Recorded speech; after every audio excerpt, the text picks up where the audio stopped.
¿Tienes facturas por cobrar? Con Factoring Prestamip adelante el pago de tus facturas. Obtén hasta el 99% de financiamiento de manera inmediata.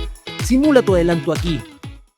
Es importante prestar atención a la economía, tanto como lo hacemos a la política propiamente tal y a la vida judicial, porque la economía supone que el trabajo que hacemos, que el esfuerzo que hacen los peruanos pueda verse beneficiado con un salario decente, correcto. Esto requiere que no haya inflación, esto requiere que se cree empleo y que haya estabilidad económica en general. Por eso hemos invitado al señor Hugo Perea para terminar la semana con la pedagogía que tiene, para entender qué elementos fundamentales debemos tomar en cuenta para comprender la situación económica que estamos viviendo y qué riesgos enfrentamos. Comencemos por lo más concreto y lo más genérico, que es cuál es la previsión que hacen ustedes, usted como jefe de economía, del crecimiento económico que tendremos a fin de año. Buenas noches, señor Hugo Perea, y gracias por estar con nosotros en RPP. A ti, Fernando, gracias por la invitación.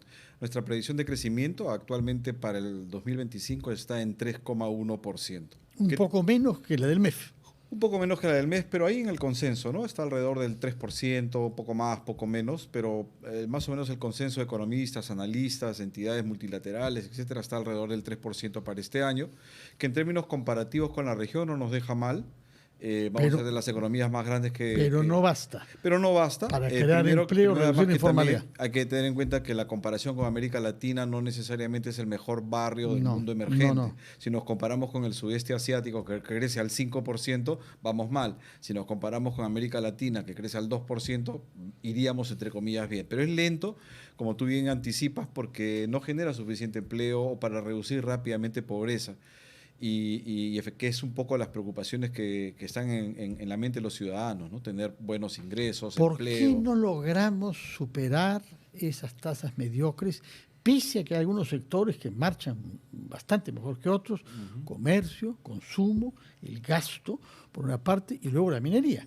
Mira, yo te diría primero que tenemos unos cimientos muy sólidos. La casa está constituida sobre cimientos muy sólidos en la parte monetaria, en la parte de indicadores internacionales, externos, en la parte fiscal también, aunque ha habido un deterioro, pero sigue sólido todavía. Entonces tienes los cimientos que te garantizan un crecimiento alrededor del 2,5%, 3%. ¿Por qué no retornamos a las tasas del 6, 6,5%? Yo te diría por dos razones. Una de ellas es que la primera es que muchos de los aspectos que se hicieron bien hasta el 2012, 2013, en términos del manejo económico, se han ido desmantelando, se han ido deteriorando, ya sea por malas decisiones que ha tomado el legislativo o a veces el ejecutivo. Entonces, hemos perdido brillo en ese sentido. Lo que funcionaba bien, lo que sacó de pobreza entre el 2004 y el 2019 a más de 9 millones de peruanos sacó de la pobreza en un periodo relativamente corto, ese modelo de crecimiento se ha ido en alguna medida deteriorando y que dio tanto rédito. Eso es lo lamentable en términos de mejora del bienestar de la población. Eso es uno. Y el segundo elemento es que también ha habido un deterioro institucional. Las economías de mercado, para que puedan funcionar bien, para que puedan generar empleo, incentivar inversión y para que las demandas, las legítimas demandas de los ciudadanos se puedan canalizar adecuadamente, requieren instituciones sólidas. Y ahí también hemos visto un debilitamiento institucional por el lado de la gobernanza, por el lado de algunas instituciones claves como el Poder Judicial. Miran los líos en los que ahora está metido el sistema judicial, que es muy lamentable. Entonces, es como si hubiéramos construido muy bien los cimientos, las zanjas, donde está constituida la casa, nos da para crecer 2,5 o 3, pero es como si también no nos atreviéramos a dejar de ser pobres. Y podemos pasar, tenemos todos los requisitos para pasar hacia adelante. Buenos cimientos y también oportunidades, con sectores muy interesantes como minería, como turismo, por ejemplo. Agroexportación. Agroexportación o como infraestructura. Somos un país poco endeudado en términos fiscales. Podríamos, si gastáramos bien, podríamos hacer más desarrollo de infraestructura, te dinamiza el país a corto plazo y te deja un país más productivo.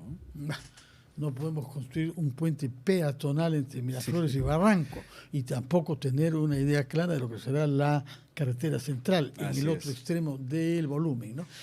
Ahora, ¿qué es lo que teme usted que pueda suceder de mal, sea del Congreso o sea del Ejecutivo? porque hay iniciativas en uno y otro, por una parte respecto al IGB, por la otra respecto a los AFPs. ¿Cuál es el virus que nos impide aceptar el realismo que se requiere para sacar adelante este país y, como dice usted, reducir la pobreza? Claro, lo preocupante es que puedan seguir algún tipos de iniciativas como las que hemos visto en los últimos años, que efectivamente deterioran ese modelo de crecimiento que teníamos, que, reitero, permitió una expansión de la economía a ritmo promedio anual de casi 6,5 por año, ¿no? Ahora, si estamos creciendo al 3, nos sentimos un poquito reconfortados, pero No como basta. tú bien dices, es mediocre y no basta, ¿no? Entonces, yo creo que ese es el tipo de iniciativas populistas que no están muy bien diseñadas, pensadas, hacen mucho daño. Pueden sonar muy bien, aparentemente benefician a mayorías y terminan en realidad perjudicándolas, ¿no? Siempre hay que poner, el problema en economía es que los recursos no son ilimitados, entonces tú tienes que tomar buenas decisiones con lo poco que hay disponible, ¿no? ¿Cómo hacemos lo mejor posible, dado que esta es la restricción que tengo de recursos? Entonces muchas veces hacemos un mal uso de eso y terminamos creciendo a tasas mediocres, ¿no? Sin embargo, un hecho que hay que destacar, y yo quisiera que lo interprete usted, es sorprendente cómo la población peruana se moderniza y acepta desafíos tecnológicos. El pago digital es un éxito rutilante en sus diversas modalidades, ¿no? El porcentaje de gente que paga desde un celular, a veces soles, al taxi, pero también las frutas que compra en el mercado, yo lo veo todos los días, muestra que nuestra población, como lo fue hace 30 años cuando se introdujo el Internet, etcétera, está dispuesta a jugar el juego de la modernización, ¿no? Y de la bancarización, que Así eso es. viene con lo otro, ¿no? Sí, totalmente. A ver, digamos, yo no pongo en cuestionamiento la capacidad de emprendimiento que tienen los ciudadanos peruanos, ¿no? Somos una población de gente muy, muy trabajadora. Hay algunos elementos que restringen nuestra productividad, nuestras ganas de hacer emprendimientos, pero es exógeno a la calidad de los ciudadanos que tenemos. Y como tú bien dices, son personas que muchas veces toman los retos tecnológicos y de manera muy profunda. En la entidad en la que yo trabajo, hace muchos años apostamos por la digitalización, ¿no? Entonces, la digitalización de la banca, que era todo un reto, hace 10 o 15 años, y hoy día mira cómo la digitalización permite generar, valga la redundancia, productos digitales que permiten bancarizar. ¿Por qué es bueno la bancarización? Porque pone en las manos de los ciudadanos las ventajas que te da la modernidad, las ventajas de tener fuentes de financiamiento, fuentes en medios de pago, ¿no? Y te lo hace de manera mucho más cómoda, mucho más barata también, a menor costo posible. Entonces la bancarización es algo positivo que tenemos que seguir avanzando y nuevamente te mencioné algunas de las oportunidades que tiene el país para crecer y hay mucho espacio para seguir bancarizando, ¿no? Entonces, en algún momento hicimos una medición de cuánto debería ser el crédito como porcentaje del PBI, que es un indicador de penetración bancaria, y controlando por nuestro nivel de ingreso, por nuestros niveles de informalidad, deberíamos estar 10 puntos por arriba. Entonces hay un espacio enorme para seguir bancarizando, que es otro elemento que también podría dinamizar la economía hacia adelante. Ahora, uno de los pies cojos que tenemos es sin duda la falta de inversión extranjera, sobre todo norteamericana, que hasta hace poco tiempo era el primer inversionista extranjero en nuestro país. No se ve llegar, se anuncian y se dicen y las relaciones con Trump tratan de ser cultivadas de la mejor manera, pero mucho antes que Trump, e incluso mucho antes del auge de la criminalidad, que da una imagen pésima en nuestro país, sobre todo en minería, porque hay que saber el eco internacional que han tenido las tragedias a las que hemos asistido con las grandes empresas mineras, pero también en la calle con el pequeño comerciante, y algo que acabo de ver en días pasados en Villa María del Triunfo, con una señora que vende en la vereda jugos y objetos de comer simples. Tiene que pagar también ella una coima y me lo dice resignada, porque si no, corre un riesgo. Es un elemento fatal para el clima favorable a las inversiones. Totalmente, Ayer. Dos cosas que afectan negativamente la inversión. Uno es la incertidumbre, ¿no? La falta de visibilidad hacia el futuro de cómo pueden ir las cosas y sobre eso poder planificar y desarrollar un emprendimiento o un proyecto de inversión. Y lo segundo, que también afecta definitivamente, es la inseguridad.